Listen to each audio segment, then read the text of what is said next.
She came from a wealthy family, but strangely, no man had ever shown interest in her. So one day, she walked into a shopping mall dressed as a beggar. Her goal? To find someone who would love her for who she truly was, not for her money or background. As she sat on the floor, a man walked by and dropped a handful of coins into her hand. She looked up, surprised, not just by his kindness, but also by how handsome and confident he looked. Then, out of impulse, she asked him for more money. To her amazement, he didn't hesitate. He pulled out $100 bill, handed it to her, and started to walk away. But she called out to him again. The man turned around, clearly confused. And that's when she said something unexpected. In return, I want to grant you one wish. Right then, his phone rang. It was his mother. She reminded him that her birthday was tomorrow and insisted that he bring a girlfriend to the party, just like his older brother, who always showed off his dates at family gatherings. The man found the whole request ridiculous, but before he could argue, his mom hung up. He looked at the girl sitting in front of him. Without thinking too much, he asked, "Will you pretend to be my girlfriend for one day?" The girl was stunned. But remembering how kind he had been to her, she smiled and agreed. He immediately took her to buy new clothes. A short while later, she stepped gracefully down a staircase, transformed from head to toe.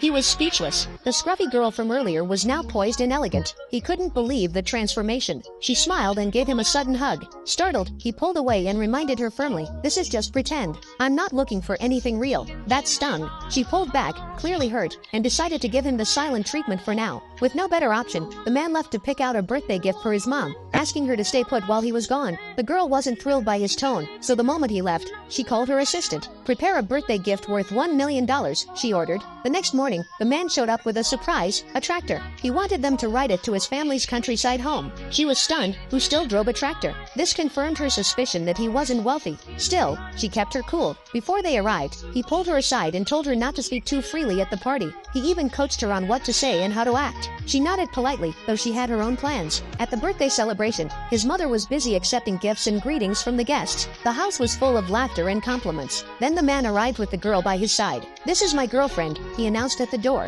A woman in the crowd narrowed her gaze at the girl. When it came time to present their gift, the girl stepped forward and handed her present to the man's mother. Suddenly, everyone began complimenting her appearance. "She lives in the city," the man added, trying to boost her credibility. His mom's eyes lit up. "Really? Tell me about yourself." The girl, remembering the script he had given her, played the part perfectly. The mother beamed, clearly impressed. But the sharp-eyed woman wasn't buying it. She stepped forward and questioned the man directly. "You were single just a couple of days ago. Where did this girlfriend suddenly come from? Did you rent her?" The man's mother turned to him, confused. "Is that true?" As suspicion filled the room, the girl calmly stepped forward and revealed her true identity. She was the heiress of a multi-billion-dollar corporation. Everyone froze. The skeptical woman rolled her eyes. "You expect us to believe that?" Without a word, the girl pulled out a stack of bills, $10,000, and handed it to the man's mother. But the crowd wasn't impressed. The skeptical woman sneered,